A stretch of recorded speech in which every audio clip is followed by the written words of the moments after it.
Yo, it's your boy Sonny Digital, man. You watching Respect the Architect on OK Player. Let's get it.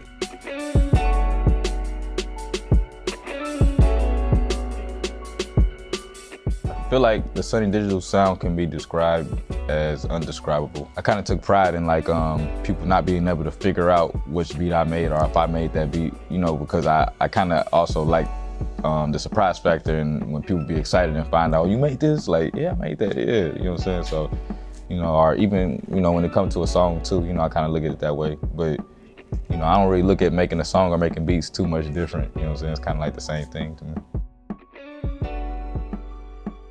A song, album, or mixtape. Well, I mean, the song that put me on the map as a producer back then was Racks on Racks. That put me slap dead on the map. That put me like here, you know what I'm saying? But I feel like the song that set me in stone maybe was like Birthday Song, maybe, you know what I'm saying? I feel like that song set me in stone, and like as far as like okay, he's good at this type shit, you know what I'm saying? But you know, the first one, it was like, okay, I'm here. The second one was like, this might be luck. The third one was like, nah, okay, he here to stay. Everything was kind of like shifting, like the whole sound of music, the things that people wanted to hear, the things that people wanted to see, how people want to dress, you know, all that shit was changing and stuff, you know what I'm saying? But as it was going on, it's kind of like hard to see it because we was in that blend. So it's kind of hard to like realize that it's going on because shit, like on the outside, it's like it's happening though, but on the inside, there's a whole bunch of problems going on that's making this shit happen though too, you know what I'm saying? So, you know, living through it, it was kind of hard though, but like looking back on it now, it was good, you know what I'm saying? I want to say, okay, so, the relationship started with Rocco, because you know he used to be signed to Rocco. Rocco, still to this day, like one of my favorite rappers and stuff. So I used to be heavily on sending him beats and stuff. And Rock would always have Future with him too. And I think they kind of share like some of the same business people or whatever, you know what I'm saying? And so I actually I think I linked up with Future like through my homie Propane. I think maybe that might have been our first like kind of encounter. But then the YC Rack songs would kind of like glue us all together and stuff though, you know, like, but we really didn't know each other that well though, you know what I'm saying? So it wasn't like we just like fucking with each other though, but that song brought us together though, you know what I'm saying? And made us like get more records after that too. I mean, shit, he was kind of like, I feel like it's certain artists that you kind of got a guide though, and there's certain artists that kind of already know. And there's certain artists like this, or certain artists and producers where it's like, okay, this sound match with what I'm trying to do, so it ain't too much tweaking and stuff. So I felt like that's kind of what was going on with Future. I didn't have to like be around him to record it, for him to record a hit, or I didn't have to tell him how to do whatever, you know what I'm saying? He kind of already knew. It was like, I just had the perfect sound though, you know what I'm saying? So it wasn't like I didn't have to be around, like I wasn't around like most of the time though, like, you know, just for the simple fact though too, because like, honestly, I ain't really see no point in being in the studio watching somebody record or watching them do this. I'm trying to catch more placements, so I'm trying to make more beats, and you know what I'm saying? So I gotta kind of like think of myself being all over the place instead of being in one place though. So if I can send him this beat and he can record on it and I can trust him without having to hover over him, yeah. That's perfect. That's the perfect artist for me at the time. You know what I'm saying? Like shit, I ain't gotta worry about what this beat gonna sound like when it come out. Boom, you good. And I can work on this without having to worry about that. You know what I'm saying? Right. So that's how I was kind of moving at the time though. So I was in studios with niggas though, but I'd be in and out though. You know what I'm saying? Club going up on a Tuesday. I feel like that was a changing point in my career because it kind of highlighted what I always had wanted to do, which was like push like new artists out and stuff. Makonnen, he was another artist I was working with like on some one-on-one type stuff though too. And I don't know, that shit, like when we was working on his project, it was more so like on some relief type shit though. It wasn't meant for anything that it became though, to be honest. In my eyes at least though. I was working on it like out of excitement though, because we had been seeing him online. We couldn't find him. We didn't know where the fuck this nigga was at. We didn't know where he was from. We didn't know nothing about him until we seen him in the video in a familiar place that we knew that was in Atlanta and stuff. And we was like, oh, he in Atlanta. And then he linked up with 2-9, and then Metro ended up being at the studio with 2-9. And then Metro ended up linking up with him and told him to come down to the spot. Me and Metro had a spot together at the time. And Metro called me. He was like, yo, pull up, man. I got a surprise. Me and Metro was already on him, like we was already listening, like, man, this shit fire, like this shit, like it's different. It's so different from the shit we was already making though, that I feel like we just needed something like fresh though, you know what I'm saying? Like something different though, you know what I'm saying? We just kind of like vibing to it on our own, like on some like, you know what I'm saying? And then he brought him to the house, and then he told me to pull up.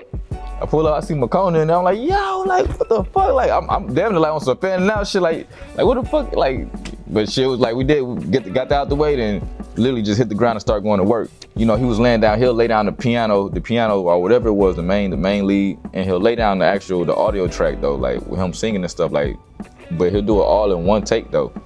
Literally, like club going up on a Tuesday, everything we did was literally all one take, bro. We did the tape, like we did the whole project probably like in a day, bro. Cause he had everything prepped already though. He had all the songs already ready. He was like, dang, now I'm next to the big dogs. All I gotta do is show them the ideas. We gonna beef them up and just put them all together now. So literally like the first day fanned out, then got to work. Made damn near all the songs in one day. Drake had called me, and he called me the first time. It was from a New York number, and I didn't have it, and I just hung that motherfucker up because I don't pick up numbers I don't know and shit. So I just hung that shit up. And then I had text, and I'm like, who this? You know what I'm saying? And he said it was Drake, and I'm like, what the fuck? I'm like, what the hell? I'm just kind of like, so I called it back, and I'm like, I'm calling it back because I think somebody playing on my phone and shit though. And then I'm just kind of like hearing out the voice, trying to like just make it out. And I can tell it's him, you know what I'm saying? Then he just basically asking if he can get on the record. It was just all kind of like confusing to me. I'm like, you asking if you can get on the record, bro? I'm like, in my head, I'm like, of course, like, you know what I'm saying? But then I gotta play it smooth though too. So I'm like, I gotta go holler at my counterparts, which would be Metro and Makonnen and stuff, and see if if we all on the same page with that. But Makonnen was Metro had he had some other stuff going on with it at the time though. It was kind of conflicting though. You know what I'm saying? We had to make a choice, but at the end of the day, it was up to Makonnen though too, because it was literally like his song though that was gonna be being pushed out though. So it was like, what you want, So he chose that. Yeah, actually, yeah, for sure. I had to think about this, but Travis Scott, Rodeo, me and Wonder Girl did the last track, Never Catch Me. Damn, I fuck with the beat so hard, bro. Like I made the beat, and Wonder Girl had came back in and put some more drums on it though. The shit hard though, and I feel like people just didn't pay attention to that song too heavy though, because it was the last song on there though. What was interesting about it though for me, and what was cool though, is that was technically the last track on that, and I did the first track on that too. So it's kind of like I had the project kind of sandwiched and stuff though in my eyes though. So I ain't gonna lie, I think I'm better than I know that I'm better than most of them though. You know what I'm saying? Like I know that for a fact though. Like this shit's just too simple. Like it might be like, I feel like to certain people it might not seem like that. You know what I'm saying? But I feel like I solidified myself when I was able to like write that song, the I'm the Man song, and give it to 50 Cent. You know what I'm saying? And see what it did right there. Like, okay, these songs ain't whack. It's just how it's being given to these people and stuff. You know what I'm saying? You know what I'm saying? So I know that I'm capable of like being way better than a lot of producers that rap. I'm gonna lie, I do like 2 Chainz birthday song. I appreciate him for that. Red Ops, 21 Savage. I'm not gonna lie, that was smooth. I personally like this song from Dirty Sprite 2 that we did, me, Metro, and Sizzle, called Groupies. That song and that beat is just one. It's him, you know what I'm saying? That shit hard. I just love that song. That beat hard, and what he was talking about in that song was crazy too. So that's, to me, some underrated verses. Travis winning like the homies too. We just be chilling. Every trip or every camp that we do is like an experience. You take us to different places. Like I'm telling you, like this shit be crazy. Like example, like we was in Texas. We went to Texas to work on Utopia Today and stuff. The nicest hotel out there is called the Post Oak. That shit nice as fuck. Like super nice though. But this nigga had fucking I'm not sure. It might have been like 3 floors completely rented out. I'm almost sure it was 3 floors, because that's the only way we can pull this stunt off though, because you had to get all the people from under you and get all the people from on top of you, and we was working on the middle floor, you know what I'm saying? So there was 5 studios on this one floor though. So when you get off the elevator, there was 2 studios. Like, you get off the elevator, you can go to the left or go to the right usually. 2 studios on the rooms right there. If you go straight down the hallway all the way down the end, 2 studios at the end of the hallway in the rooms.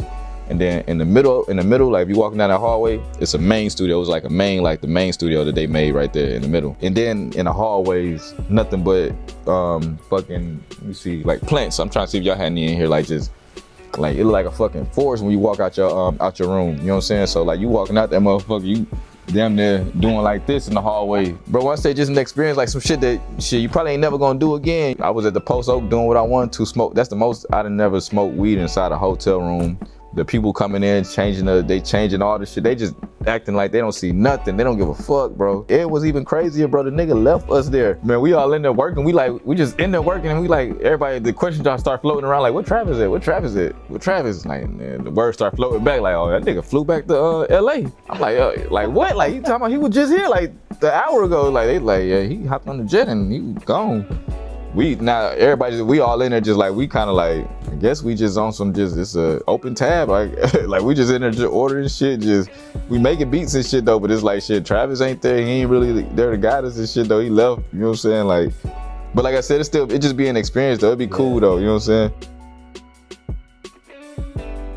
I never try to like replicate shit though, you know what I'm saying? Like every time, like I don't try to start with the same, you know how people got templates on whatever it is they use. When it comes to beats, I try to like just start fresh every time though, cause it's easy to make the same shit though, it's easy to pick out the same sounds, you know what I'm saying? So every time I like go in with like making like music in general, I kind of just go with just like a blank canvas, you know what I'm saying? But particularly with beats though, cause you know, I really want to just make some different shit though, use different sounds, just push my creativity though.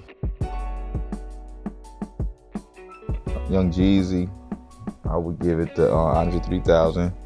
Rocco, for sure, like I said. I'm an honorary throw Future in there. I'm gonna throw Gucci Mane in there too. I'm gonna throw an honorary like Gucci Mane in there. Not so much for the lyricism, but for what he actually done for the culture and stuff though. You know what I'm saying? I feel like he had like a more impact on the culture for what he's done though. I'm not saying that the music ain't as big as that though, but for like what he done and who he is and stuff, I feel like that like played a bigger role in what's going on with him today, or what's going on even with music today, you know what I'm saying? Shawty Red, Drummer Boy, Fat Boy. I'm just throwing in people who I know where I came from. Marvelous J, I don't know if you remember him, Marvelous J, Zaytoven. The meaning behind the project is kind of like, I was saying, I felt like people, at one point I feel like people should have known me a lot more, but then when I look at it though, I be like, dang, I don't like really move like mysterious, but I don't move like out there and shit, and like just move like I just need to be just seen in this shit all the time though, you know what I'm saying? So and I feel like I was holding back a lot of shit though, even though I felt like I was giving up a lot of stuff though, you know what I'm saying? But I feel like this project is kind of like to let people kind of like know more about me though, let them in on to my life a little bit, you know what I'm saying? And kind of like let them just get to actually like feel like they know me though, outside of just making beats. Like I said, I want to be looked at like as a human. A lot of people be like, I didn't even know you was a human. I thought you was a computer just dishing out beats. They thought it was AI for the longest or something, man. You know what I'm saying? So that's kind of what this project here to serve as for me. You know what I'm saying, to y'all though, but also for me though, it's just a project like on some like just getting my creativity out though. You know what I'm saying? So you know. But one of my favorite tracks on there for surely, like, it's the intro and the outro, or two of them, the intro and the outro, you know what I'm saying? And it's probably biased though, because I produced on them, but I fuck with them. I'm gonna for surely do another project next year though. I'm trying to get back on to roll of dropping like songs as much as I'll be dropping songs I produce and stuff though, you know what I'm saying? So just so people, even if the songs ain't getting recognized, people just actually just seeing the name a little more just on a different side though, you know what I'm saying? So that's what I'm working on right now, you know what I'm saying? Just doing that, keeping this shit going.